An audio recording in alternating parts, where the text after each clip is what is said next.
So they are more concerned about this trend that I showed you in the blue bar continuing to go up, which is probably going to happen because, like many other countries, we are facing a dire need for new investments into new power generation capacity. And so it's not likely that this blue bar is ever going to go back down, but it's more likely that it keeps going up. And everybody knows that in Germany. As I told you, the equipment prices are going down and the feed-in tariff mimics this downward trend. And so, of course, people draw up this hopeful scheme, having rising background energy prices and sinking renewable energy prices. And we hope that at some point in the future, these will meet. And we are very confident that this will happen at some point in the future. We just don't know exactly when. We have also been able to avoid CO2 emissions by these schemes. And as you can see, you see again here, heat in the middle, fuels on the bottom, and electricity on the top. And we've been by far avoiding the most CO2 through electricity, replacing conventional electricity through renewable electricity generation.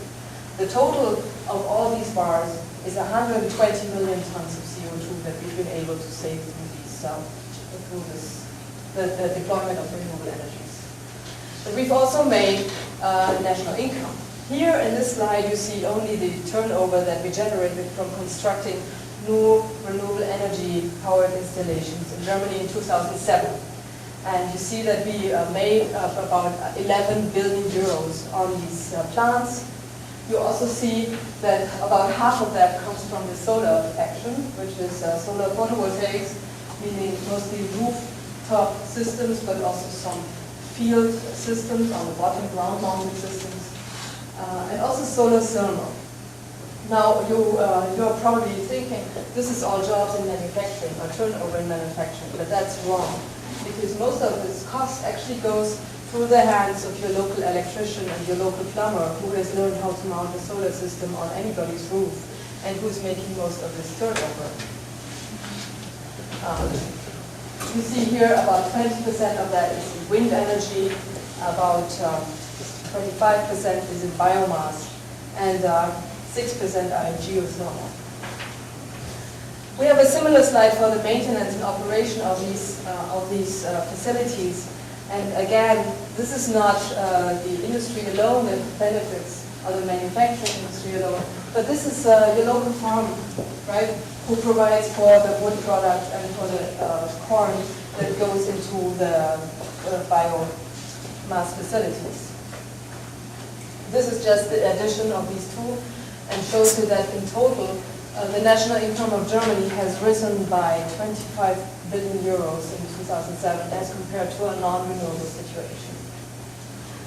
And if you look at who provides, for example, wind turbines in Germany, you see that most of these, with the exception of the evil Danes up here, are German companies.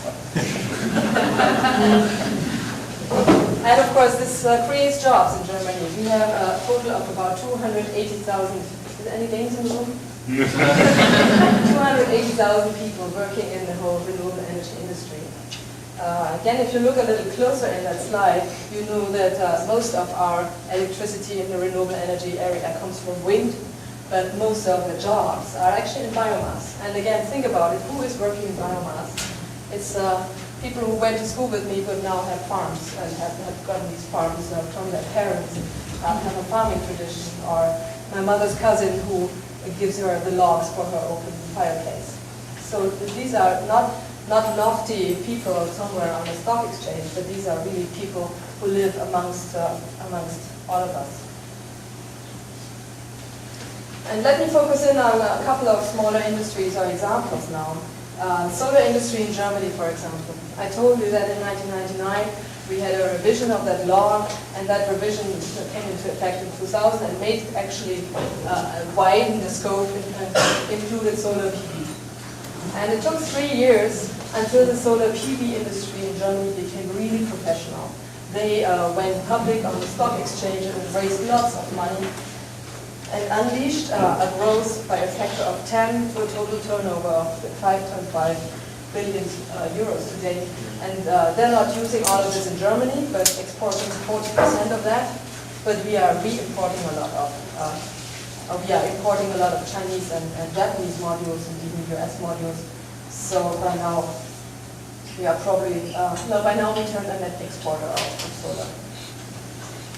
Preconditions according to the industry for this growth is a stable home market and investments into research. So the stable home market becomes particularly important in times of these, like these. You know, when they have a global crisis, suddenly people like the German wind industry are reconsidering, well, why don't we sell our equipment at home? This is so much closer, right? Like one of the biggest German companies was selling most of their machinery abroad, and every now and then they also sold a turbine in Germany so as to not completely spoil the home market.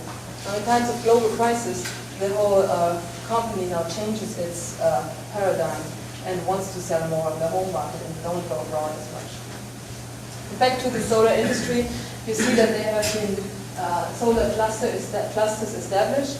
And where are they? They are partially where the sun is good in the south, and then also where lots of people were unemployed but still had a good basis in terms of human capital there.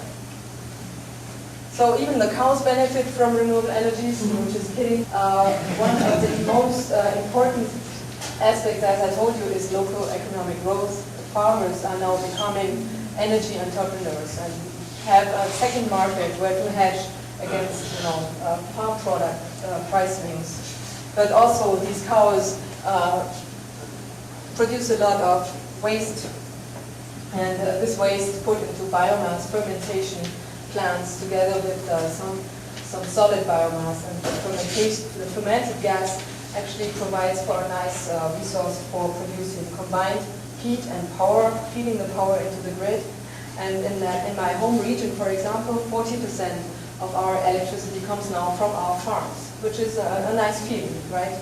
Because we never used to be invested anywhere in electricity. And you ride around the countryside and you see those large, shiny solar PV roofs, makes you feel much better about living there. And keeps people on the farms because they have more secure investment. It's not only Germany that benefits from a renewable energy boom. This is a most striking example from oil country in Texas. In the west of Texas, 20% after the oil had dried up, 20% of the population lived in poverty in 2004. But after a boom of the last couple of years, about 1,100 of the 15,000 residents now work directly in the wind area. Property prices also appreciated there from 500 million, the tax base in the whole county expanded from $500 million in 1999 to $2.4 billion in 2008.